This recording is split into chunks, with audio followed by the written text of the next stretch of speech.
Hey guys, so I'm here with Candy with Jingle Mining. Hi guys, I'm Candy. I'm from Jingle Mining. I'm sales representative. Hello, how are you doing today? We're here with Jasminer as well. And what's your relationship with Jasminer? We are actually the exclusive global partner of Jasminer, so we provide the competitive price, especially in Jasminers, and also we sometimes sell iPolo, but I more recommend the Jasminers for you guys. Yeah. So it's better for the home miner. Yeah. Because that's really what we represent. We're the mining at home, not in a big warehouse, right? Yeah. Okay. Why would you recommend that over the iPolo? Because the cost, the energy efficient ratio is better than iPolo, and I think the quality is also better than iPolo. Personally, honestly, yeah. Okay. Yeah, that makes sense. Yeah. And you've got a new Jasminer that just came out, right? Yeah. Like a real silent one? The silent one is like a Jasminer X16Q miner. Let's show them around. Okay. Yeah. Let's go check that out, guys. Tell me about it. So this is the silent model, right? Yeah, the Jasminer X16Q. Q stands for quiet. So currently it's already running. You can see no noise at all. It's now under wireless connection way, and you can see the dashboard here.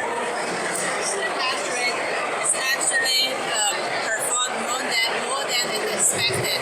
Wow. Yeah, you can't even tell that that's running. Yeah. Like that doesn't sound like an ASIC. Yeah, and it has three work modes. So energy mode, balance mode, and performance mode. So you can overclock it to the higher hash rate. And when you configure the X16Q miner, it only needs 6 to 7 minutes to present the hash rate, which saving a lot of time. Yeah.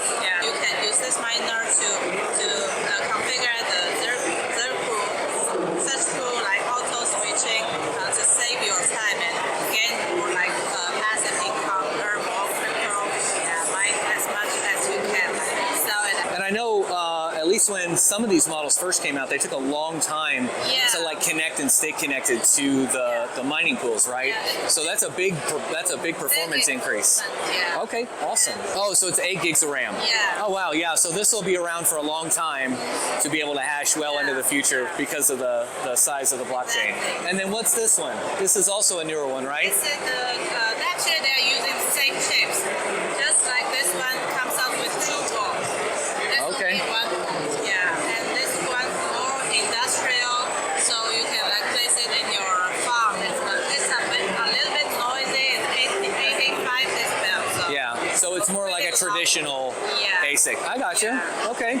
Hey guys, I'm here with Will with ACS. They do repairs on ASIC machines, and they would have really come in handy when I got that T17 from Twitter. So Will, tell me a little bit about this.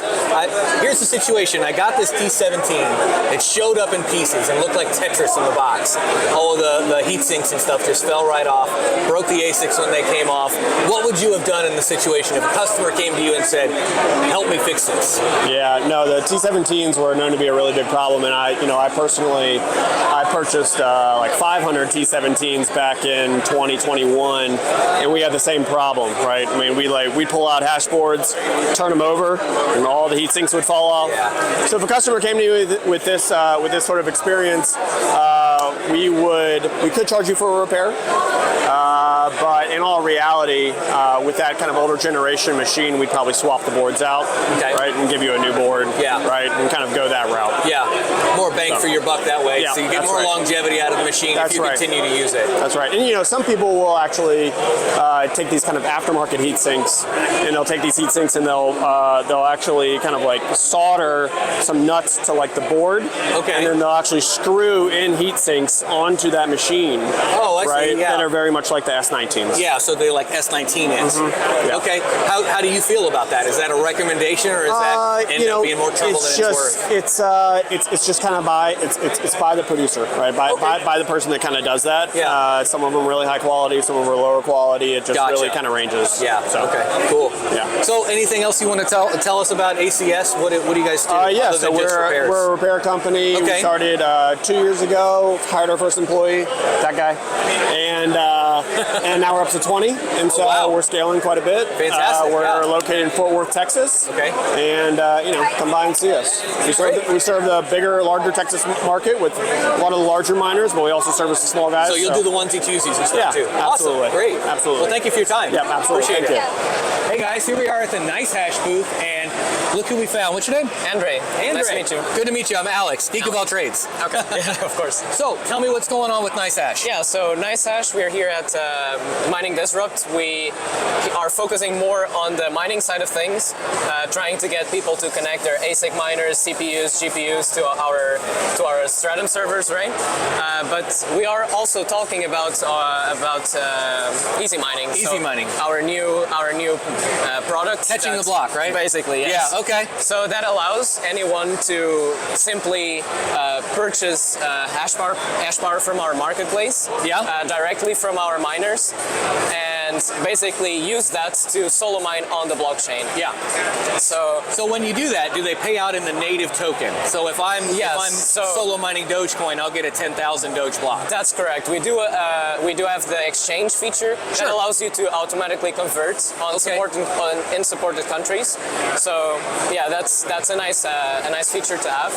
But when you're using easy mining, you get paid on the currency that you're mining. Okay. Because it's actually a pool. So Nicehash, the core product is the hash rate marketplace. Yep. And that's Bitcoin only. So that's why when you connect a miner to Nicehash, you get paid in Bitcoin. So you get paid through Nicehash, not by Nicehash. Yes. So, but easy mining is different. Easy mining, you're actually mining the coin yourself with the hash rate that you're purchasing. So what pool are you mining, or do you have your own? We have our own solo mining pools. Solo mining pools just specifically for easy mining. Correct. Okay. Yes. Very cool. Good. Good deal. So are there any new coins that are going to be coming out that we'll be able to get paid in, like Flux, for example? So for miners that are connecting to Nicehash, we do have the custom payout feature that allows them to convert the Bitcoin that they earn on Nicehash automatically to different coins available on the exchange.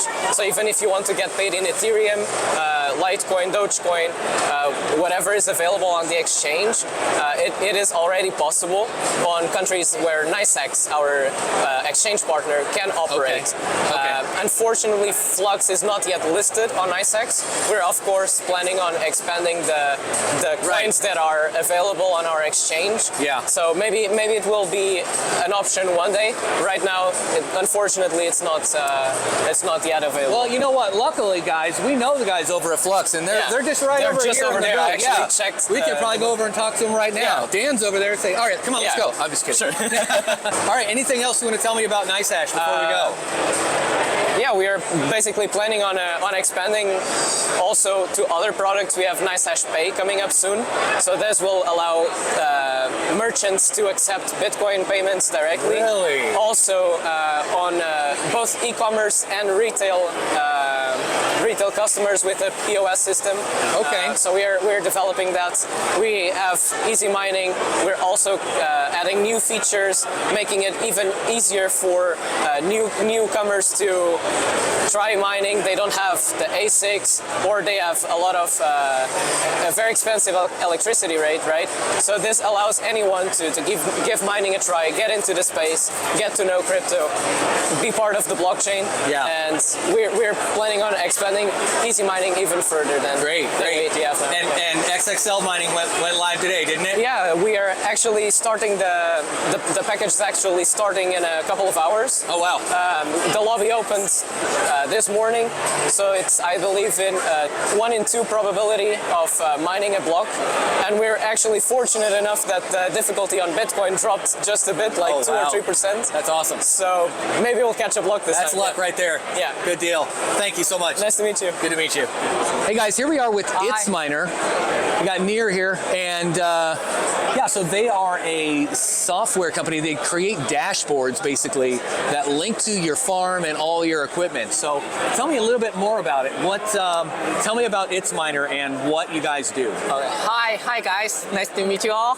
And I'm Near, and I'm working for the ItsMiner company. So our company is like for help like mining farms to get better operation and management. We help them to monitor their miners, and actually we've been in this market for already 5 years, and we have developed many useful functions and many like special functions for our clients to get like more efficiency about their daily workflows, and also like for them to manage their clients as well, and manage their teams as well. Okay. Yeah. Okay. Cool. So this is an idea of the dashboard, and it's probably not going to come over very well on the camera, okay. but Yeah. we can look at this a little bit deeper, like on the website and stuff. So how does it link? Does it link to just any ASICs, or can you link to GPU rigs as well? Yeah. How does all that work? Yeah, so far actually we just support like Bitcoin mining. Okay. Yeah, so which means like we only support like Ant miners, the what's miners. miners. Okay. But actually we support like all of the miners in these markets. Oh, okay. Yeah. So anything that can mine Bitcoin, Yeah. you can monitor and manage. Yeah, exactly. Okay, and is it just a monitoring platform, or can you interact with the miners as well? Like, I need to restart, or I need to make a change in settings, or things like that, all through your dashboard? Yeah, from our system, so they can do many things. So, for example, if they want to like switch working mode, or maybe put miners into sleep, so they can all can do this kind of things in our system. Okay.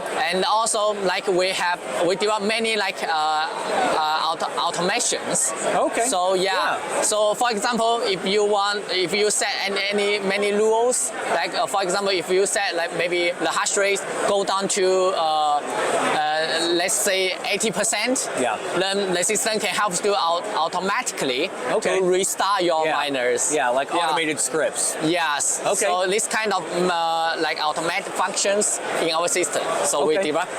So, and is this server-based? Like, does this live on a physical device that's in the farm, or is it cloud-based, or how does that work? So if I have 3 farms, that's in Texas, Vermont, and New York.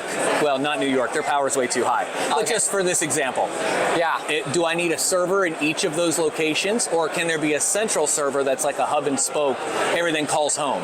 Yeah, actually for the safety purpose, so we provide like a local monitor, like a small device you can put just on your mining farms, and then like you can manage all the different mining farms from different locations. You can just use our website, then you can see like then you can create different mining farms in our system through a single pane of glass. Yes. Okay. Yes. Awesome. Very cool.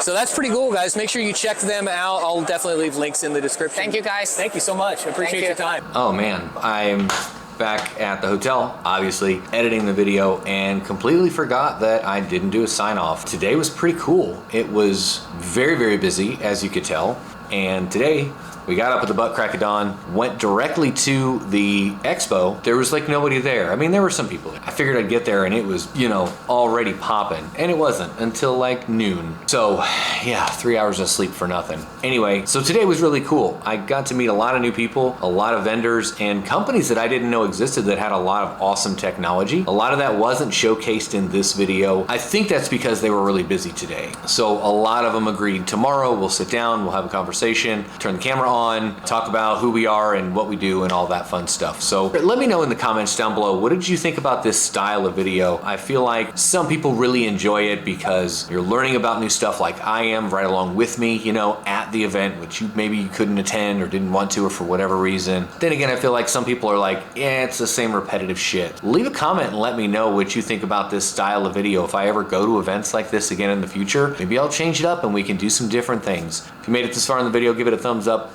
if you learned anything today. And of course, thanks for watching.